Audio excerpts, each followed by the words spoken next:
Hi అండి. అందరికీ నమస్కారం. Welcome to my channel. ఈ వీడియోలో ఏపీ ప్రభుత్వ ఉద్యోగులకు మరియు పెన్షనర్లకు కొత్త నూతన వేతన సవరణ కమిషన్ కొత్త పీఆర్‌సీకి సంబంధించి తాజా సమాచారం విడుదల.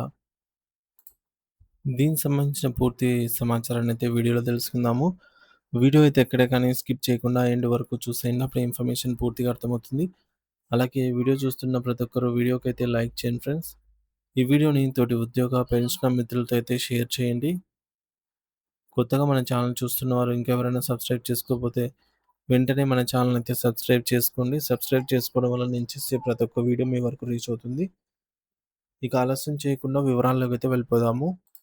ఫ్రెండ్స్, ఇక విషయానికి వచ్చినట్లయితే తెలంగాణ రాష్ట్రంలోని ప్రస్తుత మరియు పదవీ విరమణ పొందిన రిటైర్డ్ ఉద్యోగులందరూ ఇప్పుడు అత్యంత ఆశగా ఎదురుచూస్తున్న అంశం రాష్ట్ర కేబినెట్ సమావేశం. రాష్ట్రంలో నెలకొన్న వేలాది మంది ఉద్యోగుల సమస్యలపై ఈ సమావేశంలో ఒక తుది నిర్ణయం తీసుకునే అవకాశం ఉందని అందరూ భావిస్తూ ఉన్నారు. ముఖ్యంగా పనిచేస్తున్న ఉద్యోగులకు సంబంధించిన కొత్త వేతన సవరణ, పీఆర్సీ, పెండింగ్‌లో ఉన్న కరువు భత్యం, డీఏ వాయిదాలు మరియు సుదీర్ఘకాలంగా నానుతున్న ఆర్టీసీ ఉద్యోగుల ప్రభు ప్రభుత్వంలో విలీన ప్రక్రియ వంటి కీలక అంశాలు ఈ చర్చల జాబితాలో ప్రధానంగా ఉన్నాయి.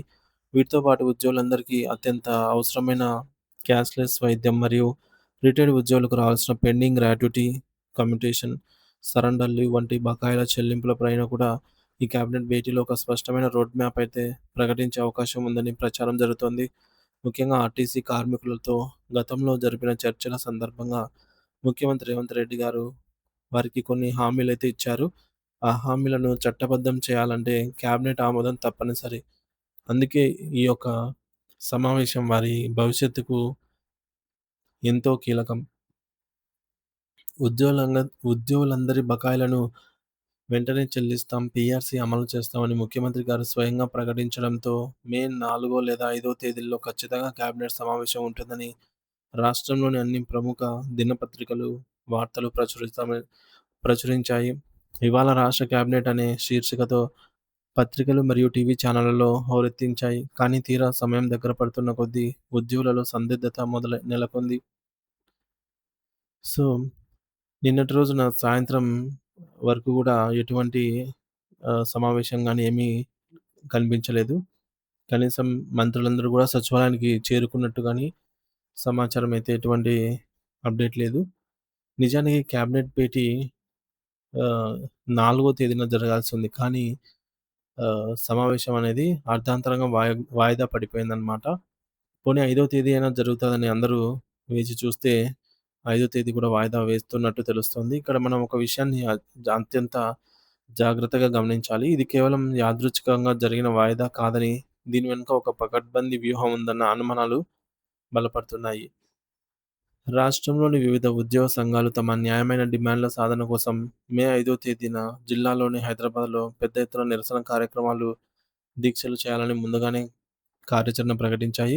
ఈ ఆందోళనలు గనుక తీవ్ర రూపం దాల్చితే ప్రభుత్వానికి ఇబ్బంది కలుగుతుందని భావించి మే 3 తేదీన ఉద్యోగ సంఘాల ప్రతినిధులను పిలిచి చర్చలు జరిపారు. ఆ చర్చల్లో హామీలిచ్చి కేబినెట్‌లో నిర్ణయాలు తీసుకుంటామని చెప్పడంతో ఉద్యోగ సంఘాలు తమ నిరసన కార్యక్రమాలను తాత్కాలికంగా వాయిదా వేసుకున్నాయి. అంటే ఒక ప్లాన్ ప్రకారం ఉద్యోగుల పోరాటాన్ని ఆపడానికి ఈ కేబినెట్ భేటీ అనే అంశాన్ని తెరపైకి తెచ్చి, తీరా ఆందోళన సమయం ముగిశాక దానిని వాయిదా వేస్తున్నట్టు కనిపిస్తోంది. ఇప్పటివరకు ప్రభుత్వం నుండి ఉద్యోగుల సమస్యల పరిష్కారంపై ఎటువంటి లిఖితపూర్వక లేదా అధికారిక స్పష్టత అయితే రాలేదు. కేవలం మాటలకే పరిమితం కావడం వల్ల క్షేత్రస్థాయిలో ఉన్న లక్షలాది మంది ఉద్యోగులలో అసహనం కట్టలు తెంచుకుంటోంది. పీఆర్సీ నివేదిక ఎప్పుడొస్తుంది? ఫిట్‌మెంట్ ఎంతిస్తారు? పెండింగ్ డీఏలు ఎప్పుడు క్రెడిట్ అవుతాయి? అనే అంశాలకు సమాధానం లేకపోవడంతో ఉద్యోగులు తీవ్ర నిరాశలో అయితే ఉన్నారు. ప్రభుత్వం ఇలా వాయిదా వేయటం వల్ల ఉద్యోగులకు ప్రభుత్వంపై ఉన్న నమ్మకం సడలిపోయే ప్రమాదం ఉంది. కాబట్టి గౌరవ ముఖ్యమంత్రి గారు మరియు ప్రభుత్వం ఇక ఏమాత్రం ఆలస్యం చేయకుండా వెంటనే ఒక ప్రత్యేక కేబినెట్ సమావేశాన్ని నిర్వహించాలి.